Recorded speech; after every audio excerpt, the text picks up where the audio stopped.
عرض کیا ہے صحابہ جنگوں کی تکلیف اٹھائیں اور آپ کے بابے نگاہ مار کے کافر نہیں اپنا وضو کرانے والا مرید ساڑ دین. یہ الفاظ اس کتاب میں سے اس کرامت جہاں پہ وہ لکھی ہوئی ہے وہ نکال کے تو سرکار پھر رک جاؤ.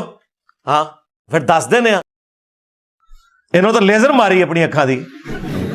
مجھے لگتا ہے یہ ساری ہالی ووڈ کی فلمیں جو ہے نا یہ بزرگوں کو ہی دیکھ کے بنائی گئی ہیں آنکھوں سے لیزر نکال کے. سر اصل میں نا یہ چیزیں ایتھکس سے تعلق رکھتی ہیں. یہ چیزیں ان لوگوں کو سمجھ آتی ہیں جو کبھی کسی بزرگوں کی صحبت میں بیٹھے جو شروع سے یہ نعرہ لگاتے ہیں کہ بابے تے شاہی کوئی نہیں. میں نہیں کیا میں کیا میں نبی سا ہے ہی کوئی نہیں تیرے بابے تھے شاہی کوئی نہیں میں کیا.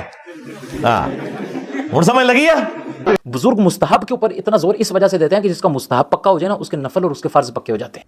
اچھا بس انہوں نے یہ نہیں بتایا کہ دین سیکھنے کا صحیح طریقہ کیا ہے قرآن و سنت پڑھنا باقی ہر شاید انہوں نے دسی ہے انہوں نے. اب غوث پاک نے جب اس کی طرف جلال بری نگاہوں سے دیکھا نگاہ ماری جناب تو کوئی اس لیے نہیں دیکھا کہ اس نے کوئی حرام فعل کیا نہیں. آپ نے اس کی طرف دیکھا وہ تاب نہ لا سکا غوث پاک کی جلال بری نگاہوں. او یار چھڑ دے بھائی کہانی لگ رہا اگے اس کا وقت پورا ہوا تھا اس کی ڈیتھ ہو گئی. کہاں لکھا ہوا وہ جل گیا اس کو جلا کے بھسم کر دیا قتل کر دیا. رکو ذرا صبر کرو. باپا جانی جو ہے الیاس قادری صاحب اس وقت سب سے بڑے ان کے غوث وقت ہے نا انہوں نے شیخ عبد القادر جیلانی المتوفا 561 ہجری سے متعلق ایک کتابچہ لکھا ہے جنات کا بادشاہ. وہ چینی جن وہ چینی جن جس میں وہ واقعہ بھی ہے. اچھا اس میں انہوں نے ایک واقعہ لکھا ہے اور واقعہ نہ صرف لکھا ہے بلکہ ان کے جو چھوٹو مولوی ہیں نا وہ ویڈیو میں بھی بیان کر رہے ہیں اور اس کو ڈیفینڈ بھی کر رہے ہیں. شیخ عبد القادر جیلانی کو کچھ لوگ ملنے کے لیے آئے تو جب ان کے پاس پہنچے تو ان کا ایک جو غلام تھا اس نے لوٹا جو رکھا تو لوٹے کی ٹوٹی قبلہ کی طرف نہیں کی. تو شیخ عبد القادر جیلانی غوث پاک سرکار رضی اللہ تعالیٰ عنہ کو اس پر ملال ہوا تو آپ نے جلال سے اس کی طرف دیکھا تو وہ آپ کی نگاہ کی تاب نہ لاتے ہوئے جاں بحق ہو گئے. اور ان تعلیمات کو یہ قرآن و سنت کے مطابق سمجھتے ہیں. ہم کہتے ہیں یہ بھی فراڈ ہے. اس میں پتہ کیا لکھا ہوا واقعہ کہ شیخ عبد القادر جیلانی رحمۃ اللہ علیہ کا ایک مرید تھا وہ انہیں وضو کروایا کرتا تھا. ایک دن اس نے وضو کروانے کے بعد جو لوٹا ہے نا اس کی ٹوٹی قبلہ رخ رکھنے کی بجائے تھوڑی ہٹا کے رکھ دی جان بوجھ کے نہیں بے دھیانی کی وجہ سے. تو کہتے ہیں جی شیخ عبد القادر جیلانی کو اتنا غصہ آیا کہ انہوں نے نگاہ مار کے نا مرید کو جلا کے راکھ کر دیا. اس کی روح پرواز کر گئی. وہ مرید جو بیچارہ اس امید میں اپنے بابے سے اٹیچ تھا کہ یہ میری حفاظت کرے گا وہ خود تو مرا بابا بھی مار کے چلا گیا. ہاں ظاہر ہے بابے نے قتل نہ کیا 302 لگتی ہے بابے کے اوپر. ہاں ذہن میں رکھیے گا. تو ان کے بابوں نے ان کی آخرت کیا بچانی ہے. ان کے مرید اپنی آخرت بھی لے ڈوبے بابا بھی نال ہی لائے گئے. تو کہتے ہیں اس کے بعد پھر انہوں نے نگاہ ماری لوٹے کی طرف تو ٹوٹی سیدھی ہو گئی. ہم آپ کو مثال یہ دے رہے ہیں کہ موسیٰ علیہ السلام کی جیسے نیت نہیں تھی اس کو مارنے کی سامنے والا تاب نہ لا سکا تو غوث پاک کی بھی اس کو مارنے کی نیت نہیں تھی. غوث پاک نے اس کو جلال بری نگاہوں سے دیکھا وہ تاب نہیں لا سکا. غوث پاک کی جلال بری نگاہوں سے ڈر گیا اس کی روح نکل گئی. اور اس کے بعد یہ کہ غوث پاک نے ٹوٹی کی طرف دیکھا تو وہ سیدھی ہو گئی. تو پہلے ٹوٹی کو دیکھ لیتے. Point to be noted. اچھا اگر پہلے ٹوٹی کو دیکھ لے تو بعد میں وہ نہ مرتا اگر اس کا ٹائم پورا ہوا ہوتا. ظاہر جب سارا دن بیٹھ کے میمز بناؤ گے تو اسی قسم کی حرکتیں کرو گے. دین پڑھ لیتے تو اس قسم کی حرکتیں نہ کرتے. او بھائی جب غلطی کرنے والا کوئی غلطی کرتا ہے نا تو گھور کے دیکھنے والا پہلے اسی کی طرف دیکھتا ہے. یہ لاجیکلی بھی یہ چیز سمجھ میں آنے والی ہے. بعد میں اس نقصان کو دیکھا جاتا ہے. پہلے نقصان کرنے والے کو دیکھا جاتا ہے کہ کیا کس نے ہے. وہ کہتے ہیں کہ انجینئر جو ہے یہ غوث پاک پہ بھونکتا رہتا ہے. نعوذ باللہ من ذالک. میں شیخ عبد القادر جیلانی رحمۃ اللہ علیہ کو رحمۃ اللہ علیہ بھی کہتا ہوں کبھی ساتھ المتوفا 561 ہجری بولتا ہوں. ان کی کتابوں میں سے ان کو بتاتا ہوں کہ تم 11ویں ان کے نام کی کھا رہے ہو اور انہوں نے نماز کا طریقہ غنیت الطالبین میں رکوع میں جاتے وقت اور رکوع سے اٹھتے وقت رفع الیدین کے ساتھ لکھا ہے. تم اسے کہتے ہو مکھیاں مارنا. تو میں غوث پاک کے اوپر نہیں بھونکتا بلکہ غوث پاک یا شیخ عبد القادر جیلانی رحمۃ اللہ علیہ کی طرف جو غلط باتیں منسوب ہیں نا میں ان کے اوپر بات کرتا ہوں کہ یہ کتاب و سنت کے خلاف ہے. یہ شیخ عبد القادر جیلانی رحمۃ اللہ علیہ کی تعلیمات نہیں ہے.